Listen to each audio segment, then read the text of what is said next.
से आप लोग इस कहानी को एक बार ध्यान से अवश्य सुनिएगा, आपको बहुत अच्छा लगेगा। 9 श्रीमद्भागवत पुराण प्रथम स्कंद। इस पुराण के प्रथम स्कंद में 29 अध्याय हैं, जिनमें शुकदेव जी ईश्वर भक्ति का महात्म्य सुनाते हैं। भगवान के विविध अवतारों का वर्णन, देवर्षि नारद के पूर्व जन्मों का चित्रण, राजा परीक्षित के जन्म, कर्म और मोक्ष की कथा, अश्वत्थामा का निंदनीय कृत्य और उसकी पराजय, भीष्म पितामह का प्राण त्याग, श्री कृष्ण का द्वारका गमन, विदुर के उपदेश, धृतराष्ट्र, गांधारी तथा कुंती की तनगमन एवं पांडवों का स्वर्गारोहण के लिए हिमालय में जाना आदि घटनाओं का क्रमवार कथानक के रूप में वर्णन किया गया था। और द्वितीय स्कंद, इस स्कंद का प्रारंभ भगवान के विराट स्वरूप वर्णन से हुआ था। इसके बाद विभिन्न देवताओं की उपासना, गीता का उपदेश, श्री कृष्ण की महिमा और कृष्णार्पणमस्तु की भावना से की गई भक्ति का उल्लेख है। इसमें बताया गया है कि सभी जीवात्माओं में आत्मा स्वरूप कृष्ण ही विराजमान है। पुराणों के 10 लक्षणों और सृष्टि उत्पत्ति का उल्लेख भी इस स्कंद में मिलता है। तृतीय स्कंद उद्धव और विदुर जी की भेंट के साथ प्रारंभ होता है। इसमें उद्धव जी श्री कृष्ण की बाल लीलाओं तथा अन्य लीला चरित्रों का उल्लेख करते हैं।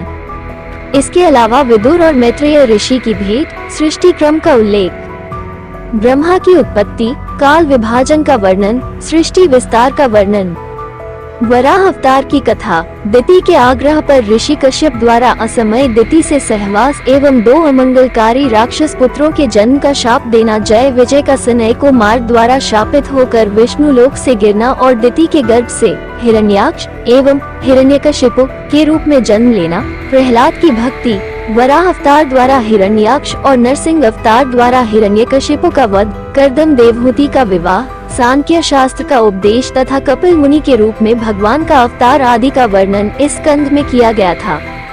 चतुर्थ स्कंद, इस स्कंद की प्रसिद्धि पुरंजन उपाख्यान के कारण बहुत अधिक है। इसमें पुरंजन नामक राजा और भारत खंड की एक सुंदरी का रूपक दिया गया था। इस कथा में पुरंजन भोग विलास की इच्छा से नवद्वार वाली नगरी में प्रवेश करता है। वहाँ वो यवनों और गंधर्वों के आक्रमण से माना जाता है। रूपक ये है कि नवद्वार वाली नगरी यह शरीर है। युवावस्था में जीव इसमें स्वच्छंद रूप से विहार करता है, लेकिन कालकन्या रूपी वृद्धावस्था के आक्रमण से उसकी शक्ति नष्ट हो जाती है और अंत में उसमें आग लगा दी जाती है। रूपक को स्पष्ट करते हुए नारद जी कहते हैं, पुरंजन देहधारी जीव है और 9 द्वार वाला नगर यह मानव देह है। 9 द्वार, 2 आँखें, 2 कान, 2 नासिका छिद्र, 1 मुख, 1 गुदा, 1 लिंग। अविद्या तथा अज्ञान की माया रूपी वो सुंदरी है। उसके दास सेवक 10 इंद्रियां हैं। इस नगर 1 की रक्षा पंचमुखी सर्प 2 करते हैं। 11 सेनापति, 3 पाप और पुण्य के 2 पहिए, 3 गुणों, 4 वाली रथ की ध्वजा, त्वचा आदि 7 धातुओं का आवरण तथा इंद्रियों द्वारा भोग शिकार का प्रतीक है। काल की प्रबल गति एवं वेग ही शत्रु गंधर्व चंड वेग है। उसके 360 गंधर्व सैनिक वर्ष के 360 दिन एवं रात्रि हैं, जो शनय आयु का हरण करते हैं।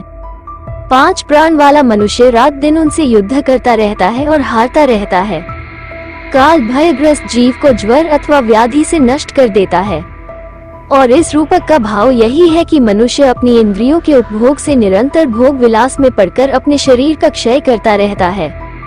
वृद्धावस्था आने पर शक्ति क्षीण होकर अनेक रोगों से ग्रस्त एवं नष्ट हो जाता है।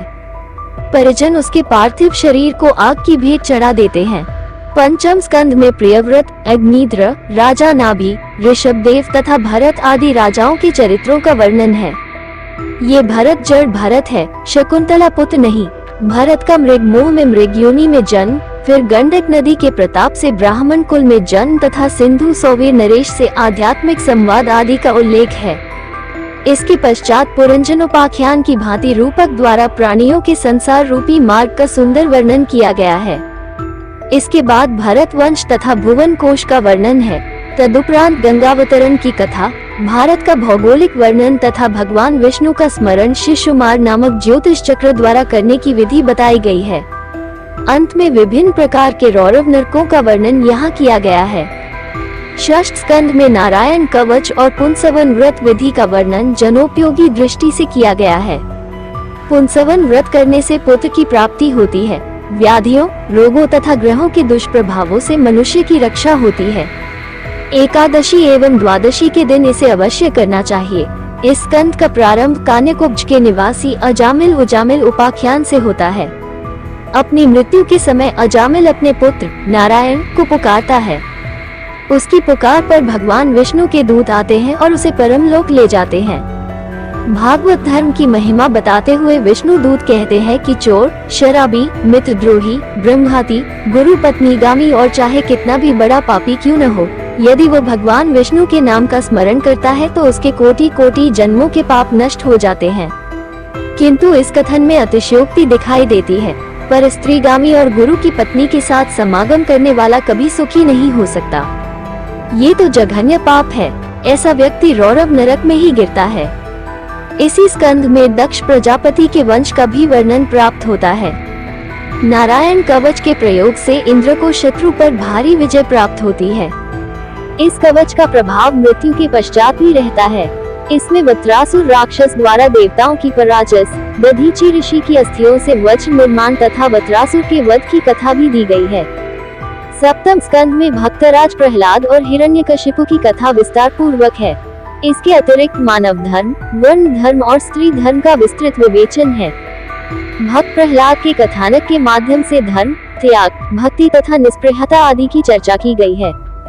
अष्टम स्कंद। इस स्कंद में ग्राह द्वारा गजेंद्र के पकड़े जाने पर विष्णु द्वारा गजेंद्र उद्धार की कथा का रोचक वृतांत है। इसी स्कंद में समुद्र मंथन और मोहिनी रूप में विष्णु द्वारा अमृत बांटने की कथा भी है। देवासुर संग्राम और भगवान के वामन अवतार की कथा भी इस स्कंद में है। अंत में मत्स्य अवतार की कथा ये स्कंद समाप्त हो जाता है। नवम स्कंद। पुराणों के एक लक्षण वंशानुचरित के अनुसार इस स्कंद में मनु एवं उनके 5 पुत्रों के वंश इक्ष्वाकु वंश, निमि वंश, चंद्र वंश, विश्वामित्र वंश तथा पुरु वंश, भरत वंश, मगध वंश, अनु वंश, द्रहु वंश, तुर्वसु वंश और यदु वंश आदि का वर्णन प्राप्त होता है। राम, सीता आदि का भी विस्तार से विश्लेषण किया गया है। उनके आदर्शों की व्याख्या भी की गई है। दशम स्कंद में ये स्कंद 2 खंडों पूर्वार्ध और उत्तरार्ध में विभाजित है। इस स्कंद में श्री कृष्ण चरित्र विस्तार पूर्वक है। प्रसिद्ध रास पंचाध्याय भी इसमें प्राप्त होती है। पूर्वार्ध के अध्यायों में श्री कृष्ण के जन्म से लेकर अक्रूर जी के हस्तिनापुर जाने तक की कथा है। उत्तरार्ध में जरासंध से युद्ध, द्वारकापुरी का निर्माण, रुक्मिणी हरण, श्री कृष्ण का गृहस्थ धर्म, शिशुपाल वध आदि का वर्णन है। ये स्कंद पूरी तरह से श्री कृष्ण लीला से भरपूर है। इसका प्रारंभ वसुदेव देवकी के विवाह से प्रारंभ होता है।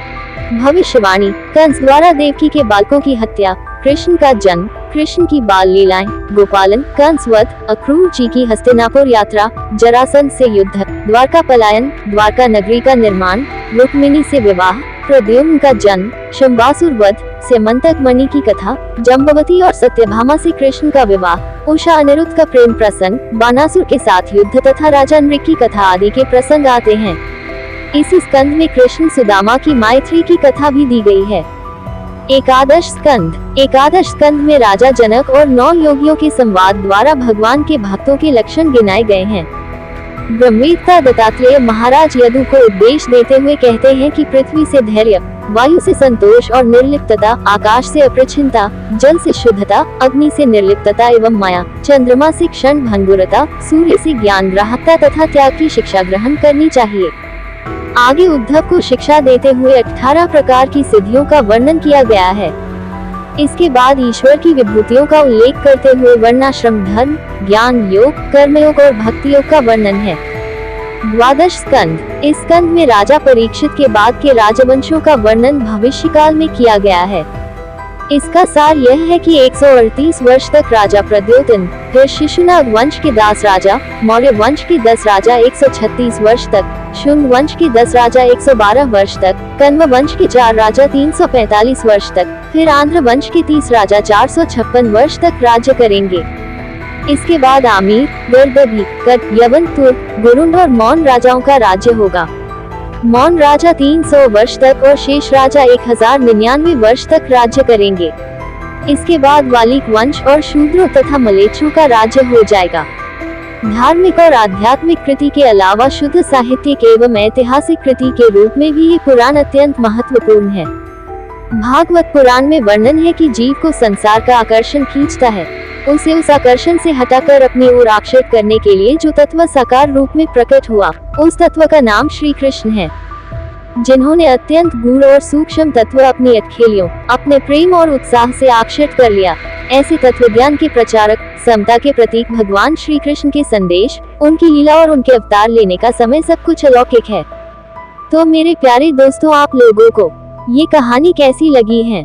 अगर यदि आप लोगों को ये कहानी अच्छी लगी है तो इसी प्रकार की कहानी को सुनने या तो देखने के लिए हमारी YouTube चैनल को सब्सक्राइब जरूर कर लेना।